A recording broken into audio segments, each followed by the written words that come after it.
Welcome back, guys. If you remember last week, I was complaining about not having a mech on my desk. Well, now we're at the fun stage of 3D printing, and I have to say I'm very happy with the results. With some light cleanup, I was basically ready for my prime pass. I didn't waste my time trying to clean up every little detail because I felt like this is going to be a battle-damaged, worn, torn sort of mech.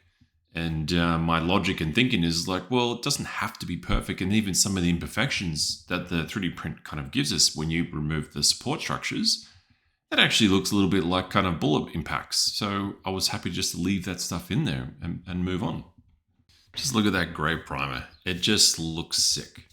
And this is always an exciting part of just sort of assembling the mech because you never quite know if the 3D print that you did, the settings, your variables that you have to sort of adjust and play with, are they going to give you a nice clean fit? And I was really happy with this. This just came together in a really nice, clean, simplistic way. I can't help myself. That grey primer, it just looks so cool. It deserves a hero turntable, so let's do one.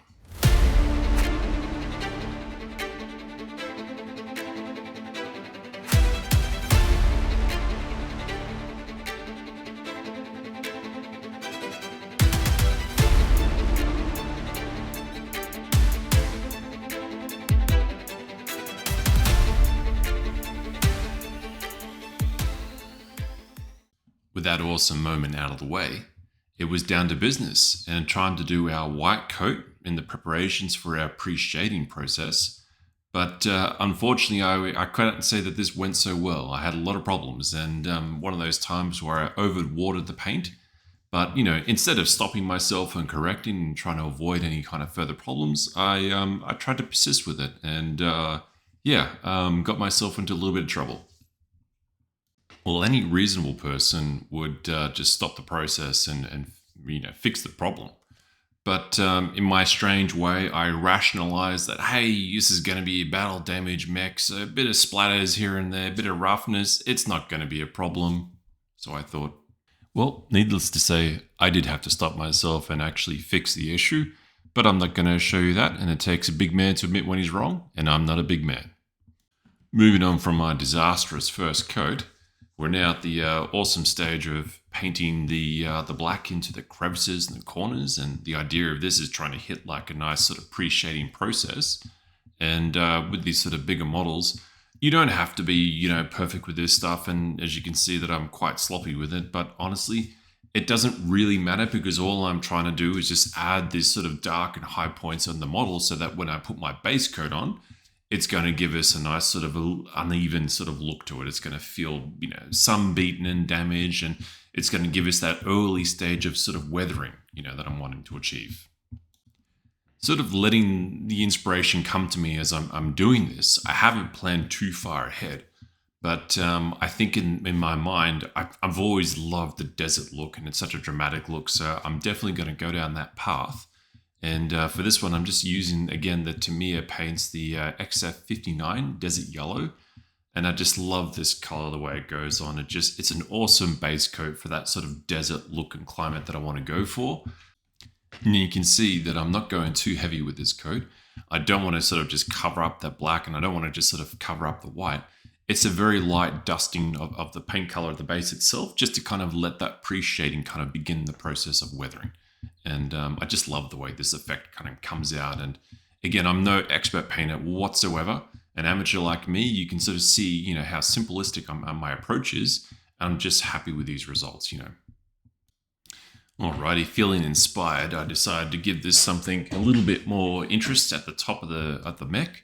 But I wasn't going to show you and waste my time doing the masking because I just, quite frankly, don't want you guys to see me getting angry and screaming at myself and getting sticky tape everywhere. So let's just move past that and go straight on with the white coat. Now, the white coat is simply just to lift up the brightness of the bottom paint because my intention is to throw on some orange and to kind of keep that nice and bright and vibrant.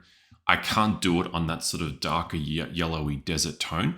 It just will going to look a little bit flat and uninteresting. Whereas given it this white base, it's just going to lift up its overall brightness. So it's just an important part of the process. A little bit annoying, but you got to do it if you want to kind of maintain those sort of brighter, more intense colors. Now, the upside of masking is pulling off the mask. It's important to enjoy these small moments, and I love the way this came out. My focus is drawing your attention towards the middle of the section, the cockpit and canopy, and just sort of having this sort of arrow figure. It just pulls us right into that, and so it's a nice effect. Now, I could have easily just left it as it was, but the more I looked at it, I felt like we needed to kind of include some sort of black accent elements in there. And because I do want to try and look at it achieving some sort of decal process further down the line. And I feel like having some sort of black lines in there is going to help sort of sell this later on and kind of complement any kind of black decals that I throw onto it later. I could have gone with just a basic kind of military color and just called it the day. But, by doing this sort of orange pass, for me, it sort of represents the pilot and the people who sort of drive these mechs. And I want it to be an extension of their sort of personality. And I just think this helps with just the overall storytelling. With the base coat now complete, it's time to pull out the metals. And for that, I'm just going to use Dark Iron XF84 from Tamiya. And this is a great flat kind of metal color. And then to sort of help complement it with some of the smaller bolt sections, I'm just going to be using gunmetal from Tamiya X10. Moving on to my favorite part of the process, the pin wash.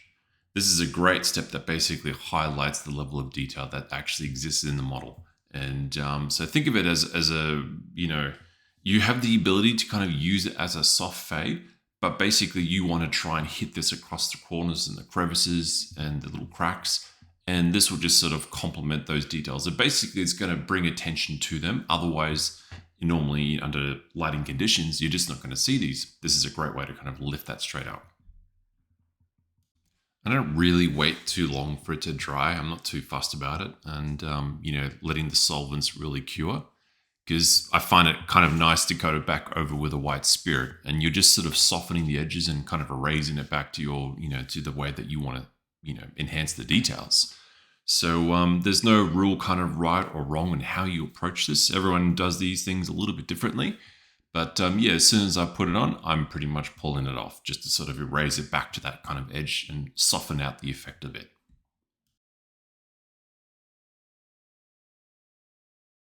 Now we're moving on to the chipping technique. And the general idea and approach that I've sort of found, and I've followed people online, is that a sponge is a great way to kind of get the initial base down on the chip itself. And so the idea is that you're basically wanting to do a lighter color of your base color because it's going to give the initial look that the paint around the areas that you plan on, doing some weathering on, it's a bit cooked. So it's a bit sort of brighter in color.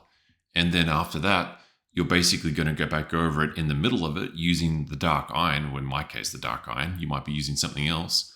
But you want to try and pick out the metal, the middle of these sort of brighter spots. And it just sort of gives you this lovely effect, like the metal has been kind of chipped away and exposed the base metal. Now, you could easily pour hours into a technique like this, but I'm an old man, I'm impatient, and I don't have the straightest hands. My hands get a bit shaky. So I'm just going to blast through this as quick as possible, and hopefully it'll look good.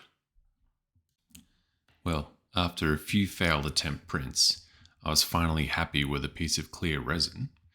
Although ignore the little bubble at the top there, that just was a result of me hitting it with some clear varnish at the very end to try and get us as clear as possible. But I'm quite happy with the results. Although I can't say the same thing for the lights on the other hand. I mean, first of all, it's the wrong color. I actually wanted blue and I got green. That's fine. We can work with that. But I hadn't exactly planned out the space very well. But, I'm going to shove it all in there and give it a red hot crack. Let's see what we get.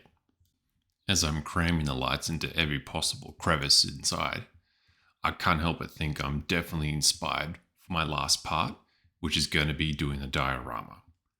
Don't forget to like and subscribe. So stay tuned for that, guys, and I'll see you next time.